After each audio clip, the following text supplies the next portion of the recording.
दिल्ली में इतने बड़े संघ की व्यवस्था कैसे होगी। हम लोग शौच क्रिया के लिए बाहर जाते हैं ना, छतों पर बैठते हैं, एसी में नहीं लेते, पंखे ही लेते। बताओ कैसे दिल्ली में व्यवस्था बनाओगे। मैंने कहा सब बन जाएगी, आप आओ, है ना, मैं आपको दिल्ली लाना चाहता हूं। और क्या किया, वहां दिल्ली लाने के लिए आचार्य जी बोले रास्ते की व्यवस्था कैसे होगी। 70 साधु जब एक साथ चलेंगे, रास्ते में आहार कौन देगा, कौन चौका लगाएगा। मैंने कहा बिहार सागर। सारी समस्याओं का समाधान एक है, वो है बिहार सागर है। आप चिंता मत करो, क्योंकि आप मेरे गुरु हो। और एक गुरु जब मैं इतने सालों के बाद गुरु के लिए कोई खुशी देना चाहता हूं, गुरु के लिए क्या मैंने कमाया है, क्या खोया है, कम से कम आकर के एक बार देखो तो सही, है ना। इसलिए मैं आपको बुला रहा हूं और दुनिया को दिखाना चाहता हूं कि हे दिल्ली एनसीआर वालों, तुमने तभी बिहार सागर को देखा है। अब जिस खेत की ये फसल है उस खेत को तो देख लो ना। अब क्या किया, उनको मैंने कहा दिल्ली लाना है। गुरुजी ने कहा, जब बार बार मैंने भेजा, गुरु ने कहा ठीक है, ठीक है, आज्ञा दे दी, आज्ञा दे दी। गुरुजी चल पड़े। मैंने सभी दिल्ली से बैठे बैठे ही पूरे झांसी से लेकर दिल्ली एनसीआर पहुंचने तक, है ना, मैंने कह दिया किसी प्रकार की कोई व्यवस्था में गड़बड़ी नहीं होना चाहिए। चौके के लिए 40-50 लोग तो बाहर के बुलवा लिए जो परमानेंट रहेंगे, और प्रतिदिन वहां से दिल्ली से 2 बसें रोज लगवा दी, एसी बस, कि भाई क्योंकि दिल्ली का आदमी लोकल बस में नहीं आ सकता, तो उनके लिए एसी बसें लगवा दी कि तुम्हें सिर्फ क्या करना है, 50-60 लोग एक साथ जाओ और वहां पर कपड़े चेंज करना, भोजन तुम्हें तैयार मिलेगा। तुम्हें सिर्फ क्या कहना है कि महाराज जी दिल्ली ये चौका हमारा है और ये फलानी जगह की समाज है, आपको स्वागत करती है, पड़गाहन करती है और दिल्ली में आपका आगवानी करने के लिए पलक पावड़े बिछा करके आपका इंतजार करती है। और अपन देखें गुरुजी चलते रहे और प्रियंका दीदी साथ में छोड़ दिया था मैंने। और प्रियंका दीदी से पूछते थे, अरे प्रियंका ये तो पता दिल्ली में ले कौन जा रहा है, कोई मेन व्यक्ति कौन है जो ले जा रहा है। उन्होंने कहा आएंगे अभी आएंगे महाराज जी, अभी आएंगे, है ना। और दिल्ली में जब लाल किले पे मेरा उनसे मिलन हुआ और जैसे ही गुरुदेव ने गले लगाया, मैंने कान में उनसे एक ही बात कही कि जो मेन व्यक्ति को आप देखना चाहते थे आज आप उससे गले मिल रहे हो। बोले इतनी बड़ी व्यवस्था, इतने बड़े संघ को लाना कि तुम कर रहे थे। मैंने कहा हाँ गुरुदेव, ये सब आपका आशीर्वाद। और महानुभाव 8 महीने का सत्संग सारे दिल्ली एनसीआर वालों को जो मिला, वो लग रहा है कि मैंने सब कुछ किया। मैं कौन होता हूं करने वाला, क्योंकि सारा पावर, सारी ऊर्जा तो गुरु ही दे रहे थे। कर मैं रहा था, नाम मेरा हो रहा था कि बिहार सागर ने कर दिया। तो महानुभाव इसीलिए मैंने कहा कि मेरे आदिनाथ, मेरे प्रभु सब कुछ यदि कोई है तो गुरु हैं। और मैं आप सबसे भी कहूंगा कि जीवन को परिवर्तन करना है, जीवन को बदलना है, जीवन को चेंज करना है और जीवन में पूज्यता लानी है, पूज्य बनना है, तो अपने जीवन में एक गुरु को जरूर स्थान दे देना। और एक गुरु को ये ध्यान रखना, भटक मत जाना। एक गुरु नहीं, जिनके हाथ में ये पिछी कमंडल दिख जाए उन सभी साधुओं की सेवा में लग जाना। तुम भगवान की पूजा करो या ना करो, तुम भगवान का अभिषेक करो या ना करो, अगर तुमने गुरु की सेवा करना चालू कर दी तो मैं कहूंगा तुम निकट भव हो जाओगे। तुम्हारी कल्याण में कोई किसी प्रकार की बाधा उत्पन्न नहीं हो सकती। प्रभु की भक्ति करते करते में बाधा हो सकती है, ये ध्यान रखना, मगर गुरु की भक्ति करते करते कभी बाधा नहीं हो सकती। और गुरु का अगर तुम्हारे सिर पर हाथ है तो दुनिया की सारी बाधा राधा बन के नाचेगी। महानुभाव बस ध्यान क्या रखना है, क्योंकि ये ध्यान रखना, जितने भी शास्त्रों को पढ़ोगे गुरु की वाणी नजर आएगी। शास्त्र कहेंगे तो गुरु के बारे में कहेंगे, जिन ना क्या कहेंगे, गुरु गुरु की चर्चा करेंगे। जितने शास्त्र मैंने पढ़ता हूँ या गुरुजी पढ़ाते हैं, तो मैं इसमें एक ही चीज देखता हूँ, गुरु भक्ति की गई।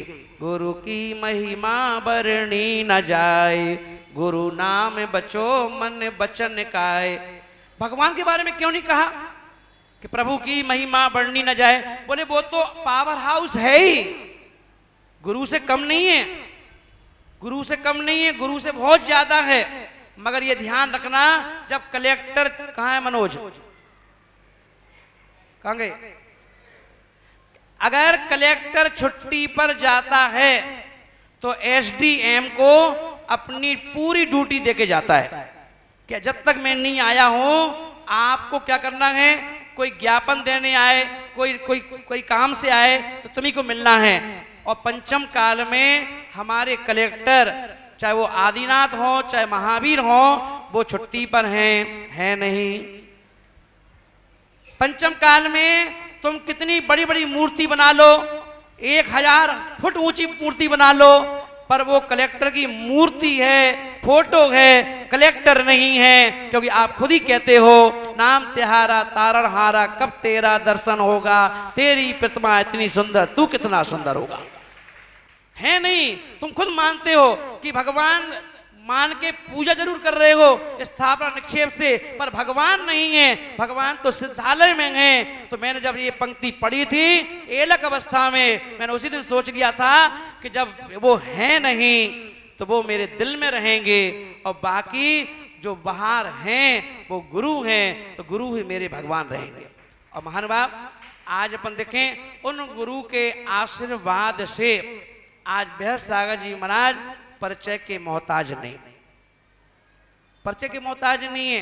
आज अपन देखें, जहाँ के सारी मिनिस्ट्री, सारे नेता, चाहे वो प्रधानमंत्री हो, चाहे मुख्यमंत्री हो, चाहे सांसद हो, चाहे बड़े बड़े नेता हो, अभी अपन देखें गुरुदेव के आशीर्वाद से ही बड़े बड़े 4.5 लाख स्वयं सेवक आरएसएस के मेरठ में, सोचो इतना बड़ा भव्य 56 एकड़ जमीन में और 45 फुट ऊंचे मंच पर एक प्रोग्राम रखा गया, और उस प्रोग्राम में मुझसे भी बड़े बड़े मुनिराज दिल्ली में मौजूद थे, सौरभ सागर, नयन सागर और वो महाराज थे। पर अपन देखें उन सब महाराजों को नाम नहीं आया, पर आरएसएस की जब मीटिंग हुई तो उसमें एक नाम आया, मुनि बेहर सागर जी महाराज को मुख्य अतिथि बनाएंगे इस प्रोग्राम में। ये गुरु का ही आशीर्वाद है, ये गुरु की कृपा है। 4.5 लाख, जब कभी मैं सोचा करता था महाराज बनने के बाद, लोग कहते थे महाराज जी तरुण सागर जी महाराज की सभा हुई, उसमें 10,000 लोग बैठे थे, उसमें 5,000 लोग बैठे थे, उसमें 20,000 लोग बैठे थे। तो मैं सोचता था कि मेरा नंबर तो कभी आएगा नहीं, इतनी बड़ी सभा मेरी किस्मत में है कि नहीं। पर देखें गुरुदेव बराक सागर जी महाराज ने कहा, तथास्तु, चिंता मत कर, सारे रिकॉर्ड तू तोड़ देगा। और क्या हुआ, गुरुदेव ने दीक्षा के 20 साल बाद ही क्या कर दिया, वो रिकॉर्ड तोड़वा दिया। एक साथ 4.5 लाख लोगों के बीच में जब मैंने प्रवचन देने के लिए जब मंच पे जा रहा था, तो मैंने कहा गुरुदेव का आशीर्वाद ले लूं। मैंने महाराज गुरुदेव को फोन लगवाया, ब्रह्मचार्य शुक्ला भैया से, मैंने कहा फोन लगाओ और कहना महाराज जी बड़े इतिहास रचने जा रहे हैं। गुरुदेव बोले मुझे प्राउड है अपने बेटे पर, मुझे प्राउड है और मेरा आशीर्वाद है कि जाओ वो झंडा गाड़ के आओ जैन दर्शन का, 15 मिनट में सारे स्वयं सेवकों को बता के आओ कि जैन दर्शन क्या है, जैन दर्शन की त्याग क्या है, तपस्या क्या है। बोले एक साथ 4.5 लाख हिंदू व्यक्ति कभी जैन मुनि को सुनने नहीं आएंगे, और ये मौका तुम्हें मिला है, तो इस मौके को क्या करना, तुरंत भजा लो, है ना, और क्या कर दो, इतिहास बना दो। और महाराज उस गुरुदेव के आशीर्वाद से वो इतिहास बनाया गया। ये पर संभव कब हुआ, ये मैंने नहीं किया, ये सब कुछ संभव हुआ या होगा, आगे भी कुछ होगा, सब कुछ होगा, वो होगा तो गुरुदेव के आशीर्वाद से। और अभी गुरुदेव के बहुत बड़े बड़े आशीर्वाद हैं। अभी जब हम लोग मोहन भागवत जी के साथ मेरी 1 घंटे मुलाकात हुई, और मुलाकात हुई तो उनको मैंने सारी क्रियाचर्या बतलाई, क्योंकि वो बोले चाय का प्रोग्राम एक साथ रख लें। मैंने कहा चाय माए हम नहीं पीते, हम लोग जैन साधु हैं, वो साधु नहीं है कि जो चाय भी पीते हैं, फल भी खा लेते हैं। ये तो एक बार में ही जो खाना है एक बार खाते हैं। वो बहुत खुश हुए और वह बोले कि महाराज श्री जैन दर्शन इतना सुंदर दर्शन है ना। मैंने उनको बताया, मैंने कहा कि रामचंद्र जी, हनुमान जी ये आपके हैं? बोले हाँ। तो मैंने कौन कह रहा है? मैंने भगवान कभी किसी के नहीं होते, ये ध्यान रखना। रामचंद्र जी कल तक भी हमारे थे और आज भी हमारे हैं। बोले हमारे नहीं है। मैंने कहा नहीं है। बोले क्यों? मैंने कहा पिच्छीधारी जो साधु हैं उनके रामचंद्र जी हैं, क्योंकि रामचंद्र जी ने भी इस रूप को धारण किया था, पिच्छी कमंडल धारण किया था, इसलिए वो मेरी जाति के हैं, तुम्हारी जाति के नहीं। वो कह रहे ऐसा कहाँ लिखा है? मैंने पद्म पुराण पकड़ा दिया, ये पकड़ो पद्म पुराण, ये लो पांडव पुराण पढ़ लेना। वो इतने खुश हुए देख करके, सुन करके, और बोले कि महाराज जब जैन दर्शन उन्हीं राम का है, उन्हीं हनुमान का है, तो ये बात छुपा के क्यों रखी गई? बोले मीडिया का जमाना है, पेपर का जमाना, प्रिंट मीडिया, इलेक्ट्रिक मीडिया, आज टीवी चैनल हर व्यक्ति खोलता है। अब देखिए सोशल मीडिया, नेट के माध्यम से घर बैठे बच्चे लोग उस पर सब कुछ देख लेते हैं। तो ऐसे समय में आप जैन दर्शन को छुपाओ मत, छपा करके सबको दिखा दो कि वो जैन दर्शन है जिसमें रामचंद्र जी ने भी दिगंबर दीक्षा धारण की थी, हनुमान जी ने भी दिगंबर दीक्षा धारण की थी, अंगद सुग्रीव जैसे लोगों ने भी दीक्षा धारण की थी, जहां पर कुंभकर्ण मेघनाद ने भी दीक्षा धारण करके मोक्ष को प्राप्त किया है। ये बात आप सारी दुनिया को बताओ। तब मैंने उनसे कहा ठीक है, और तब मैंने निर्णय लिया कि अब एक इतिहास और बनाना है। एक इतिहास क्या बनाना है? मन में था कि दिल्ली, देश की राजधानी दिल्ली, और दिल्ली के हृदय स्थल लाल किले पे गुरु को बिठाना है। तो वो सपना पूरा हो गया। गुरुदेव को लाल किले पर एक बार नहीं, दो बार नहीं, तीन बार बिठा दिया, है ना। वहां कार्यक्रम करवा दिए। एक सपना पूरा किया। दूसरा सपना गुरुदेव के आशीर्वाद से बहुत बड़ी सभा का हो गया, है ना। 4.5 लाख लोगों के बीच का 2 सपने हो गए। अब तीसरा सपना है इस जैन दर्शन की प्रभावना अकलंक और निकलंक की देव की तरह हिंदू, मुस्लिम, सिख, ईसाई जितनी भी जातियां हैं, हर जातियों के बीच में जैन दर्शन को भेजना है कि महावीर क्या थे और महावीर के सिद्धांत क्या थे। महावीर भगवान जैनों के नहीं, महावीर भगवान जन जन के थे, ये पहुंचाना है। और अभी निर्णय लिया है, अभी काम शुरू कर दिया है। एक अभी पहले मूवी बनी थी, बंटी कहे पुकार के कौन हूं मैं, पर अब एक सीरियल बनाने का निर्णय लिया है।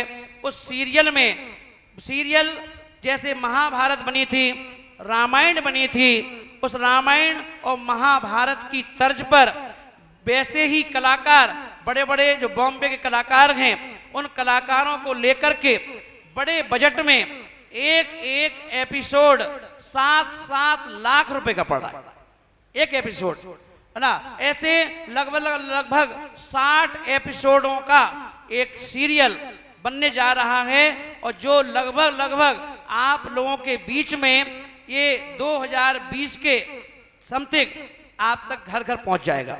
अब वो चैनल ना पारस चैनल पर आएगा, ना जनवाणी चैनल पर आएगा, ना छोटे चैनल पर नहीं आएगा।